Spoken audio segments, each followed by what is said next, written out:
Hello there, this is Mrs. Ingram, Deputy Head at North. I just thought I would take a few minutes of your time to talk through how you can support your Year 11 child with their mock exams. If you go onto the website, under the Students tab, under Exams, you'll find a copy of their exam timetable for the mocks, which is the last 3 weeks of next half term. They also have a paper copy of this and it has been emailed, but as we all know, things can get lost in bags, and so it's on the website and there's the PDF at the bottom, so if you wish to print it off yourself or have a copy that you stick on the fridge at home if they've lost theirs, you've got that there.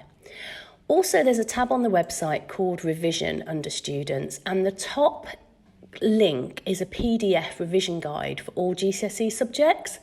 When you click into that guide, we've created a booklet for every subject for the mock exams, and it follows the same format, so it makes it really easy for you to look at it and support your child with the grades that you know that they're aiming for. So you've got the areas that they need to revise, the topics for these mock exams, and then for each subject, how to revise, because it's very slightly different for each subject. I'm going to go over some of the general things, but sometimes for each one, there are certain revision videos that are recommended or particular websites. So as you look through the booklet, you'll see that there's guidance underneath of particular websites or areas to look at. You'll also notice that on each page, it talks about how to secure a grade 4, grade 5 or a grade 7. So as you know at North, we are really aspirational for our students. Obviously, it's about their own journey and comparing themselves to themselves, but we know that we want our children to do the best they can absolutely do and achieve and carry those grades with them for life. So the grade 4 is that old grade C that most of us will be familiar with. And the grade 5 is that C plus into a B. And the grade 7 is the old grade A. So you've basically got on there the grade 4, the C, the 5 moving into a B, and the 7 moving into an A. And for each subject, you'll see that there's a detailed description of what they need to do to make those marginal gains. And as I say to the children that I teach in Year 11, you only need to be 1 mark into that grade overall to be that grade. And it is far more rewarding if that ends up being you than being 1 mark off. So you just need to be striving all the time to do the absolute best you can do. Underneath that booklet, which has got that guide for the mock exams, you'll see there's a tab, and as you run your mouse down the tab, you'll see it light up. And in there are then the resources to support the revision for these mock exams. So all the way down the list, a really long list of subjects there, because obviously when the children came back after their time off with the lockdown, we chose to do the exams because we knew that it had been a very long time and we didn't have any data on the children really that was accurate.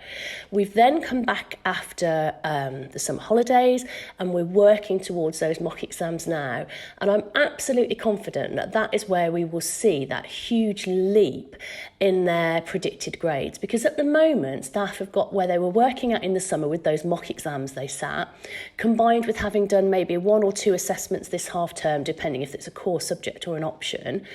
And then we're informing you of the data with where we're at with the report and with parents' evening.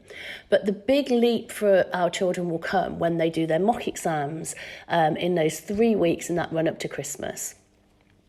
So on this revision page, you've got the tabs of the different subjects, and so when you click into them, so for example, English language, you'll see this page is divided between paper 1 and paper 2, and the team in that department have divided it between know it, secure it, and apply it.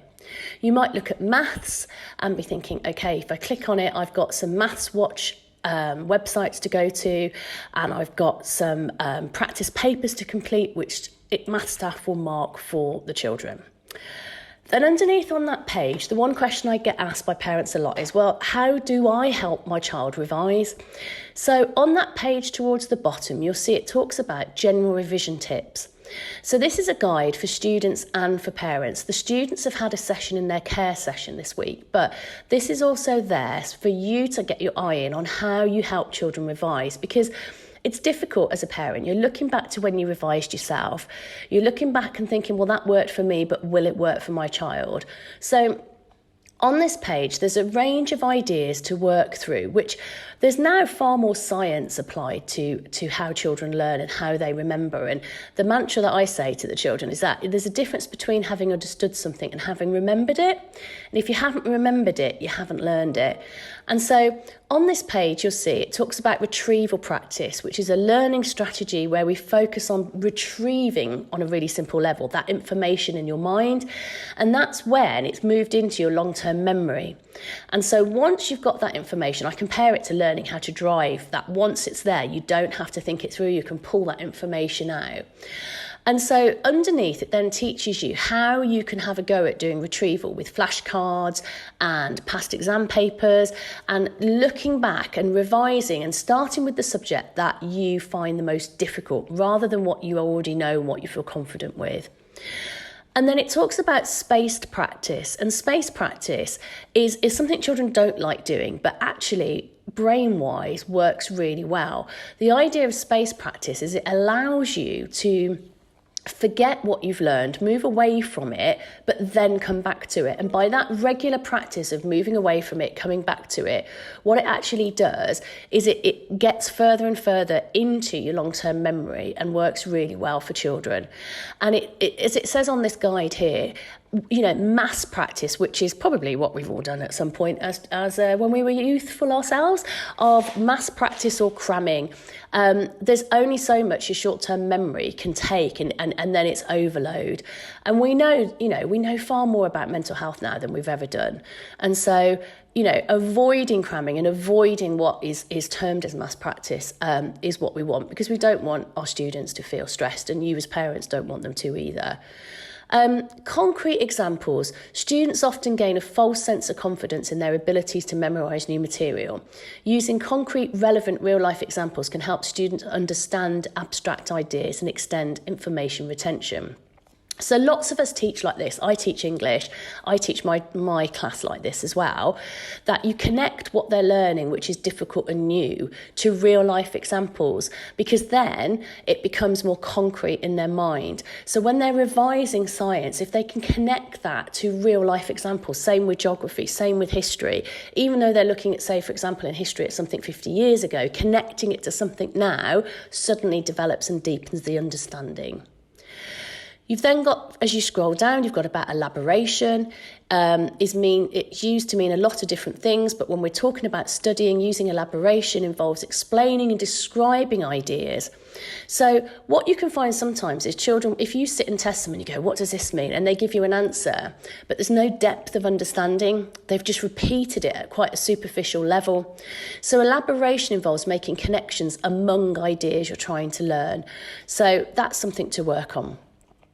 Interleaving is a really good way to split up a revision timetable. So as you can see on here, there's an example of looking at different things across the week rather than thinking I'm going to spend 3 hours doing maths homework on Monday and not come back to it again for 2 weeks. And dual coding works really well for those children who we need, at the start when they're overwhelmed by looking at lots of exercise books and lots of information, really synthesising that and synthesising down to an image is basically what the concept of dual coding is, so that you look at the image and it triggers in your mind what that was connected to. And it's not about being an artist and having an amazing ability to draw. It's that ability to actually connect that thought process to that concept that you have tried to synthesize into a point. And then exam vocabulary, the command words, really important underneath there, because often children can lose marks in exams because they have a wobble thinking, what does describe mean in this particular subject compared to another, or evaluate in DT versus English, for example. So really knowing those words are important. And then finally, well-being. Sounds silly, but one of the things that really works well with children in the run-up to the mocks is actually really making sure that you structure their time for them. I've got a teenager myself, and I know it's really difficult because, they go up in their bedroom, say they're doing stuff, and then before you know it, it's 11 o'clock at night and they're saying, can you help me with my homework? And you think, what on earth have you been doing for the last 3 hours? If you can really structure their time to say, look, do this work, show me what you've done in an hour, and then you can have the rest of the evening to yourself. It's really important to try and put that structure in for them, because with the best will in the world, they're not very good at doing it themselves. The idea at the bottom, talking about the internet and social media, is really important. And there are areas, and you'll see we've put websites on there at the bottom of that page. But in order to dial down that anxiety, so they're not just surfing endlessly, that's why this page has got all that information towards it at the top.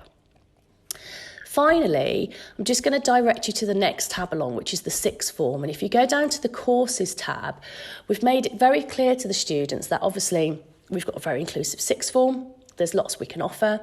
But equally, if children are looking to study elsewhere, this is still a really good page to look at to see the sorts of things that are on offer. So on this page, it says sixth form pathways, and there's a booklet, which when you click into it, you'll see all the subjects we offer at A level. So biology, business, chemistry, etc., through to our A-level equivalent courses such as criminology, dance, food and nutrition, health and social care, music and sport. Within this Key Stage 5 Pathways booklet, when you go into it, because we had a virtual parents' evening last year, we had the opportunity to do subject films. So when you click into it, you'll see on the right-hand side on each page, it says click for our course video. And if you click that, it takes you directly to the video linked to that subject. So even if for some reason your child is thinking, well, actually, I might want to study elsewhere to study a subject, that it's still worth watching the videos to actually get your eye in on what those A-levels involve.